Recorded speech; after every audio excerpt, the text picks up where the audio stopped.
Hello everyone. आज है जी 13 Feb.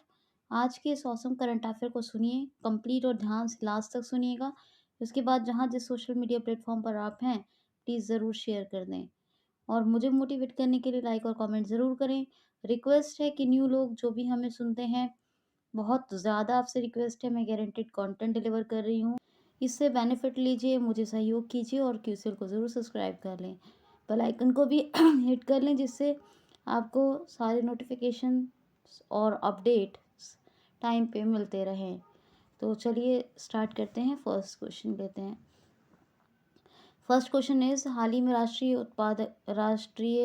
उत्पादकता दिवस यानी प्रोडक्टिविटी नेशनल प्रोडक्टिविटी डे कब मनाया गया है? तो राष्ट्रीय उत्पादकता दिवस ये मनाया गया है 11 फरवरी को, नहीं 12 फरवरी को, सॉरी 12 फरवरी को मनाया गया है। देश में उत्पादकता को, गुणवत्ता को और जागरूकता को यानी क्या है, प्रोडक्टिविटी, क्वालिटी और अवेयरनेस को डेवलप करने के लिए मनाया गया है 12 फरवरी को नेशनल नेशनल प्रोडक्टिविटी डे। अच्छा, एक बात और, उत्पादकता परिषद भी है प्रोडक्टिविटी पर जो काम करती है, काउंसिल। तो प्रोडक्टिविटी काउंसिल की स्थापना कब हुई? तो इस काउंसिल की स्थापना हुई है नेशनल प्रोडक्टिविटी काउंसिल एनपीसी। इसकी स्थापना हुई है 1958 में। न्यू दिल्ली में हेड क्वार्टर है और उसके हेड यानी डायरेक्टर जनरल कौन है? तो उसके डायरेक्टर जनरल हैं अरुण कुमार झा। कौन है? अरुण कुमार झा। और अभी 11 फरवरी को बताया आपको क्या मनाया गया है, अभी बताया है, मैंने आपको बताया था, क्या बताया है? विज्ञान में महिलाओं एवं लड़कियों का अंतर्राष्ट्रीय दिवस। महिलाओं एवं लड़कियों का विज्ञान में अंतर्राष्ट्रीय दिवस ये 11 फरवरी को। और बाकी क्या मनाया गया 10 को, फिर नहीं 8 को क्या मनाया गया, 8 को क्या मनाया गया, 4 को, फिर 2 को, फिर 1 को, सब रिवाइज कर डालिए। क्वेश्चन है हाल ही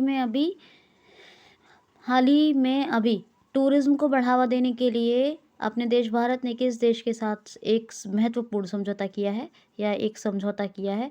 तो अपने देश भारत ने अभी ऑस्ट्रेलिया के साथ समझौता कर लिया है टूरिज्म यानी पर्यटन को बढ़ावा देने के लिए। ऑस्ट्रेलिया के जो बिग बैश लीग है उसमें अपने भारत से उन्मुख चंद सेलेक्ट हुए थे, आपको पता है। हिलेरी चार्ल्स कौन इंटरनेशनल कोर्ट ऑफ जस्टिस में चुनी गई हैं ये भी। और महारानी एलिजाबेथ के नाम पर बहुत से आइलैंड्स का नाम रखा गया है ऑस्ट्रेलिया में। कैनबरा कैपिटल है, ऑस्ट्रेलियन डॉलर करेंसी है, क्या है? Australian dollar. और स्कॉट मॉरिसन प्राइम मिनिस्टर है। नेक्स्ट क्वेश्चन है हाल ही में अभी कहाँ वाइट चीक्ड मैकॉक की एक प्रजाति खोजी गई है? वाइट चीक्ड मैकॉक की एक स्पेशी खोजी गई है। तो ये अरुणाचल प्रदेश में। देखिए 2015 में इसको चाइना में खोजा गया था, वाइट चीक्ड मैकॉक की जो स्पेशी है, और अभी इसको खोजा गया है अरुणाचल प्रदेश में। ठीक, याद रखना, वाइट चीक्ड मैकॉक। ठीक, अरुणाचल प्रदेश में अरिनम जनजाति है जो कुछ साल में कुछ दिनों के लिए खुद को लॉकडाउन कर लेती है। और अरुणाचल प्रदेश में डेपो रिजो ब्रिज जिसको BRO बॉर्डर रोड ऑर्गेनाइजेशन ने बनाया है, सुबनश्री नदी के ऊपर है। और यहाँ पर पक्के पागा हॉर्नबिल फेस्टिवल मनाया जाता है। और ओनली हॉर्नबिल फेस्टिवल कहाँ मनाया जाता है? नागालैंड में। यहाँ पर पक्के पागा टाइगर रिजर्व भी है, नामदफा टाइगर नेशनल पार्क है। कौन सा? नामदफा। और नामदफा से एक मिलता हुआ दम्फा नेशनल पार्क कहाँ है? वो उसमें है, मिजोरम में। ठीक है, याद रखना। तो अरुणाचल प्रदेश की ये चीज़ें याद रखिए। और ठीक है, बस इतना ही। और कैपिटल क्या है? Itanagar. Pema Khandu chief minister, brigadier BD Mishra ये गवर्नर हैं। ठीक, ये याद रखना। नेक्स्ट क्वेश्चन है हाल ही में पुरातत्व पुरातत्वविदों ने यानी कि इंग्लिश में कहेंगे आर्कियोलॉजिस्ट। तो आर्कियोलॉजिस्ट्स ने अभी एक प्राचीन बस्ती की खोज कहाँ की है? तो यूके में एक रोमन प्राचीन बस्ती की खोज की है। कौन सी? रोमन प्राचीन बस्ती की खोज की है। किसने? आर्कियोलॉजिस्ट्स ने, याद रखना। अब यूके की कैपिटल लंदन, यूके की करेंसी पाउंड स्टर्लिंग, और यूके के प्राइम मिनिस्टर हैं वॉरिस जॉनसन। कौन है? Boris Johnson. हुँ। देखिए, एक क्वेश्चन ये है, भारत अफ्रीका संबंध क्या है? भारत अफ्रीका संबंध चेंजिंग होराइज़न्स नामक बुक किसने लिखी है? तो ये बुक के ऑथर हैं, कौन है? राजीव, हाँ, राजीव कुमार। कौन है? राजीव कुमार, याद रखना। तो राजीव कुमार इस बुक के, इनका एक सरनेम भी है, बता दूँगी भी याद आएगा। राजीव कुमार तो याद रखिए ही।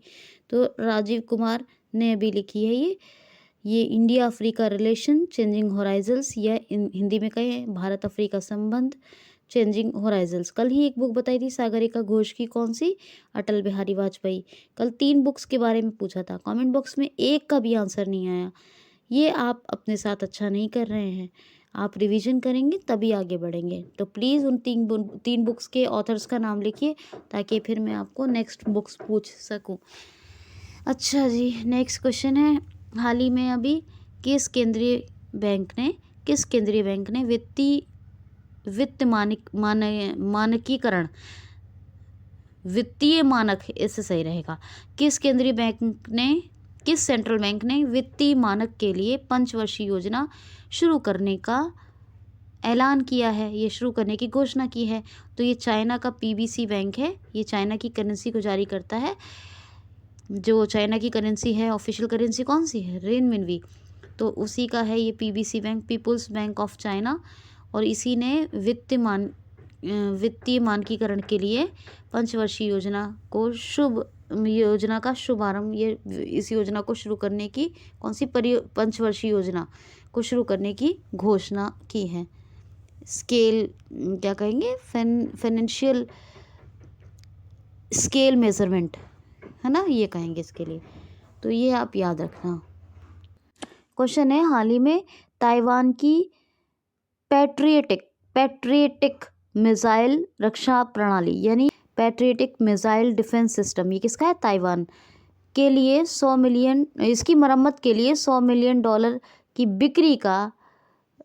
बिक्री की मंजूरी किस देश ने दी है? दोबारा सुन लीजिए, हाल ही में ताइवान की पैट्रियटिक मिसाइल डिफेंस सिस्टम की मरम्मत के लिए 100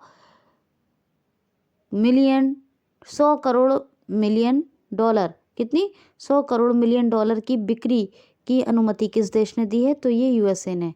100 करोड़ मिलियन, मतलब, हाँ, एक मिनट, गलत हो गया कुछ, 100 मिलियन, माफ़ कीजिए, करोड़ नहीं, वो मैंने इसीलिए जल्दी जल्दी में बोल दिया, 100 मिलियन डॉलर।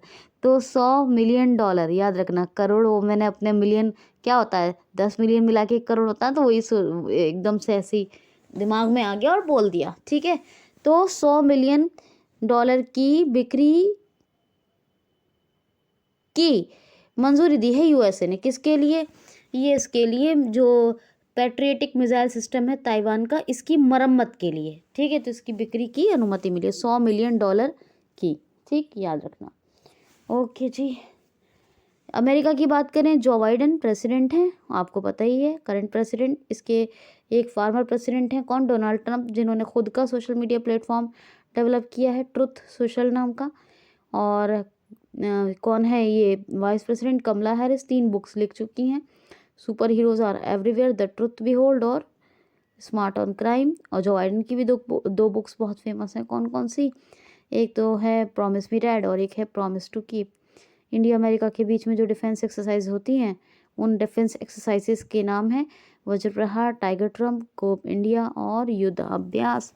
कभी कभी पासिक्स भी होती है, लास्ट ईयर हुई थी इंडियन ओशन रीजन में, ठीक। और भी जो होती रहे होंगी, तो या ये तो फेमस वाली हैं जो मैंने आपको बता दी, ठीक, याद रखना। और नेक्स्ट क्वेश्चन है, ओके, हाँ, एक बात और ये कहना चाहूँगी यहाँ पर, कि ये जो है राजीव भाटिया, मैंने कहा था ना, राजीव का सरनेम भी है राजीव जी का, तो राजीव भाटिया ने ही लिखी है ये बुक। कौन सी? भारत अफ्रीका संबंध चेंजिंग होराइजन्स, ठीक है। ये किसने लिखी है? राजीव भाटिया ने, याद रखना। तो ये आप बिल्कुल अच्छे से याद रखो। अच्छा, एक बात और बता दूं, जो अमेरिका की जो महिला सचिव हैं, अमेरिका की सेना की जो पहली महिला सचिव है वो कौन है? इनका नाम है क्रिस्टीन बरमोथ। और जो अमेरिका के विदेश मंत्री हैं वो अपने इंडिया आए थे, उनका नाम क्या है? Antony Blinken. उनका नाम इसलिए इम्पोर्टेंट है क्योंकि वो इंडिया आ चुके हैं। और अमेरिका यूएई को छोड़कर, यूएई सेकंड नंबर पे होता था पहले, लेकिन अब उसको पीछे छोड़कर भारत का, एक मिनट, हाँ, भारत का दूसरे नंबर का कच्चा तेल आपूर्तिकर्ता बन गया है। ठीक है, अमेरिका पहला था कच्चे तेल आपूर्तिकर्ता अमेरिका। आज मैंने पढ़ा कि अभी दूसरा नंबर हो गया है। पहले मैं कंफर्म करूँगी, इसको फैक्ट को नोट मत कीजिएगा, ठीक। और तो खैर पहले नंबर का था वैसे अभी तक। तो ये एक बात। और तीसरी बात ये कि जबरन धर्मांतरण को रोक लगाने के लिए एक विधेयक को पास कर दिया है अमेरिका ने। तो ये तमाम बातें आप याद रखिए। नेक्स्ट क्वेश्चन है, हाल ही में अभी उच्च शिक्षा के विस्तार के लिए किस राज्य सरकार ने अभी ब्रिटिश काउंसिल के साथ एक समझौता किया है? उच्च शिक्षा के विस्तार के लिए किस राज्य सरकार ने ब्रिटिश काउंसिल के साथ समझौता किया है? तो तेलंगाना राज्य सरकार ने। तेलंगाना राज्य सरकार ने हायर एजुकेशन के विस्तार के लिए, क्या होता है विस्तार? विस्तार तो बहुत आसान है, डिटेल्स मतलब उसको एक्सपेंड करने के लिए। तो किसके साथ समझौता किया है? ब्रिटिश काउंसिल के साथ। अब तेलंगाना की बात है, पहली डोज 100% पॉपुलेशन को लगाने में कोविड-19 वैक्सीन की, ये तेलंगाना नंबर 1 पर है। यानी कि नंबर 1 का मतलब 100% आबादी को कोविड की पहली डोज लगा चुका है, कोविड वैक्सीन की। रर्बन मिशन, कौन सा rurban? Shyama Prasad rurban mission, इसको लागू करने के यानी इम्पोज करने के मामले में नंबर 1 पे रहा है तेलंगाना। ठीक है, याद रखना। और इसमें जो तेलंगाना का कारागार विभाग यानी जेल डिपार्टमेंट है, उसने माई नेशन माई स्टॉल, एक मिनट, हाँ, माई नेशन माई स्टॉल, ये एक स्टॉल लगाई थी। किसने? माई नेशन माई स्टॉल लगाई थी, जो जेल डिपार्टमेंट है उसने। तेलंगाना की बात करें तो सागर समक्का गोदावरी नदी पर बन रही है, और एक है पोंडा पोचम्बा योजना, ये भी गोदावरी नदी पर, और एक कालेश्वर परियोजना, ये सब हाइड्रो इलेक्ट्रिकल प्रोजेक्ट्स हैं, ये सब बन रहे हैं गोदावरी नदी पर, याद रखना। तेलंगाना में जो ड्रोन के थ्रू यानी medicine from the sky, Flipkart के साथ मिलकर एक पहल शुरू की है तेलंगाना ने, ये भी याद रखना। महिला सुरक्षा के लिए एक शुरू की थी हैदराबाद पुलिस ने, कैपिटल है हैदराबाद तेलंगाना की, इसने एक पहल शुरू की थी, कौन सी? 7-7, अब और भी पास। और बहुत से फैक्ट्स हैं वैसे तो इस तरह से, तो ये तमाम बातें आप याद रखिए। और क्या बताऊँ आपको, बोनालू और बोनालू, और एक और है बोनालू के साथ साथ कानुमा, ये तो त्यौहार भी मनाए जाते हैं, और भी हैं तेलंगाना में। और यहाँ पर कवल और अमराबादी टाइगर रिजर्व हैं। इसके अलावा नेशनल पार्क कौन कौन से हैं? एक है मृगावड़ी, एक है महावीर हरिना वनस्थली, और एक है कासु ब्रह्मानंद रेड्डी, ये एक नेशनल पार्क है। ठीक है, ये भी याद रखना। हैदराबाद बता दिया। अच्छा, एकमात्र चीफ जस्टिस, महिला चीफ जस्टिस पूरे इंडिया के अंदर अगर कोई है तो तेलंगाना की हैं, कौन सी? हेमा कोहली। और अभी जो आपको नाम बताया था हिलेरी चार्ल्सवर्थ, ये ऑस्ट्रेलिया की जस्टिस ही हैं जिनको इंटरनेशनल कोर्ट ऑफ जस्टिस के लिए चुन लिया गया है। तो नाम आया तो इनका, तो ये बात भी मैंने क्लियर करना ज़रूरी समझी। अच्छा, चीफ मिनिस्टर कौन है? डॉक्टर के चंद्रशेखर राव। और गवर्नर है डॉक्टर तमिलिसाई सौंदरराजन, ये याद रखना। ठीक है। क्वेश्चन है, हाल ही में अभी नेचर फार्मिंग या नेचुरल फार्मिंग को बढ़ावा यानी प्राकृतिक खेती को बढ़ावा देने के लिए किस बैंक ने जीवा कार्यक्रम शुरू किया है? तो किस बैंक ने जीवा प्रोग्राम शुरू किया है प्राकृतिक खेती को बढ़ावा देने के लिए? तो ये नाबार्ड ने। किसने? NABARD, national bank for agriculture rural development, ठीक है। नाबार्ड की स्थापना 1982 में हुई, मुंबई में हेडक्वार्टर है और हर्ष कुमार भनवाली चेयरपर्सन है। वैसे जी गोविंदराजुलू चिंटाला का भी नाम बताया है मैंने, वो कौन है, एमडी एंड सीईओ, और इसी ने जीवा प्रोग्राम शुरू किया है नेचर फार्मिंग को बढ़ावा देने के लिए। अच्छा, ये जो तेलंगाना का बताती हूँ, कारागार यानी जेल डिपार्टमेंट ने एक लगाया है, कौन सा, माई नेशन। तो ये माई स्टॉल नहीं, माई नेशन स्टॉल, वो मेरे दिमाग में वही चल रहा था, माई नेशन स्टॉल। क्या माई नेशन स्टॉल लगाया है वहाँ पर, जो तेलंगाना का कारागार विभाग है उसने। अच्छा, एक बात ये हो गई। एक बात तेलंगाना में एक इम्पॉर्टेंट फैक्ट ये भी है कि इसमें एक अंतर्राष्ट्रीय सुलह एवं मध्यस्थता केंद्र की स्थापना की गई है। ये भी इम्पॉर्टेंट फैक्ट है, तो ये भी ज़रा याद रखिएगा।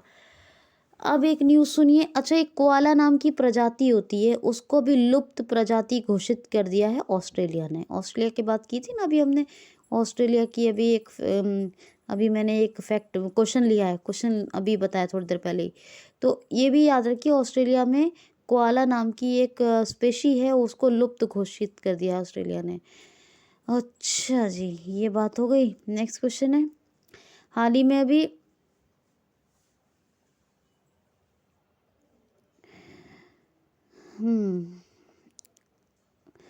में अभी जेट लेबोरेटरी ने परमाणु संलयन ऊर्जा में किस देश की जेट लेबोरेटरी ने परमाणु संलयन ऊर्जा में 59 मेगाजूल की वृद्धि करके रिकॉर्ड बनाया है? तो यूके में जेट लेबोरेटरी ने अभी क्या किया है, अभी 59 मेगाजूल की बढ़ोतरी की है, किसमें, परमाणु संलयन ऊर्जा। तो ये आपने सुना ही होगा, परमाणु संलयन ऊर्जा के बारे में तो पढ़ा भी होगा, ठीक। तो ये भी एक क्वेश्चन याद रखिए। क्वेश्चन है हाल ही में women in the vote room women in the vote room में अभी महिलाओं का प्रतिशत कितना है? तो women in the vote room, इसमें महिलाओं का प्रतिशत है 17.1%। Women in the vote room में कितना है महिलाओं का परसेंटेज, यानी female percentage 17.1%। Okay, next question है, हाल ही में अभी महासागरों को संरक्षित करने के लिए, यानी ओशंस कंजर्वेशन के लिए, वन ओशन समिट की अध्यक्षता किस देश ने की है? तो फ्रांस ने। जी हाँ, फ्रांस ने 2022 के, ये ज़रूर याद रखना, 2022 के वन ओशन समिट की अध्यक्षता की है। किसने? फ्रांस ने। वन ओशन समिट की 2022 का है ये। और क्या लक्ष्य है इसका? महासागरों को, यानी ओशंस को संरक्षित करना। इमैनुअल मैक्रोन प्रेसिडेंट हैं इसके। करेंसी क्या है? यूरो, और कैपिटल है पेरिस में IAEA, UNESCO, reporters without borders, और एक है FATF, इन सब का हेडक्वार्टर, और भी हैं इनका हेडक्वार्टर। नेक्स्ट क्वेश्चन है, हाल ही में किसने वार्षिक शिक्षा स्थिति रिपोर्ट जारी की है? हाल ही में किसने अभी वार्षिक शिक्षा स्थिति रिपोर्ट जारी की है? तो प्रथम फाउंडेशन ने पहली बार अभी वार्षिक शिक्षा स्थिति रिपोर्ट जारी की है, जिसमें बच्चों में सबसे कम लॉकडाउन में जो ऑनलाइन शिक्षा हुई है, सबसे कम उनकी प्रोग्रेस में वृद्धि हुई है वेस्ट बंगाल में। इस रिपोर्ट के अनुसार क्या है कि बच्चों की एजुकेशनल प्रोग्रेस में सबसे कम वृद्धि कहाँ हुई है? वेस्ट बंगाल में। कहाँ? वेस्ट बंगाल।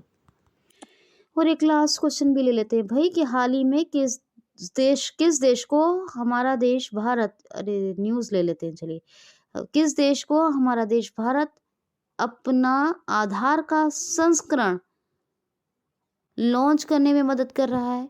हाल ही में किस देश को अपना देश भारत आधार का, यानी जैसे हमारे आधार आईडी चलती है तो उन्हीं का आधार आईडी का संस्करण बनाने में मतलब मदद कर रहा है। तो उनके आधार संस्करण को बनाने में मदद कर रहा है हमारा देश भारत। किस देश को? श्रीलंका। जैसे अपने यहाँ आइडेंटिटी प्रूफ चलता है आधार, ऐसे ही उनका भी होगा श्रीलंका वालों का आधार। तो उसके संस्करण में जो भी है उसके आधार के जो भी प्रोसेस है उसमें हेल्प कर रहा है अपना इंडिया। पाक स्ट्रेट PALK, ये इंडिया और श्रीलंका के बीच में डिवाइडिंग है। श्रीलंकन रुपी करेंसी है। कैपिटल क्या है? कोलंबो कॉमर्शियल है। और एडमिनिस्ट्रेटिव है श्री जयवर्धनेपुरम कोट्टे। महिंद्रा राजपक्षे ये प्राइम मिनिस्टर हैं। गोटाबये राजपक्षे प्रेसिडेंट हैं। तो ये जी आज का सेशन था, कैसा लगा ज़रूर बताएं, अपना ख्याल रखें। Thanks for watching my dear all, bye bye.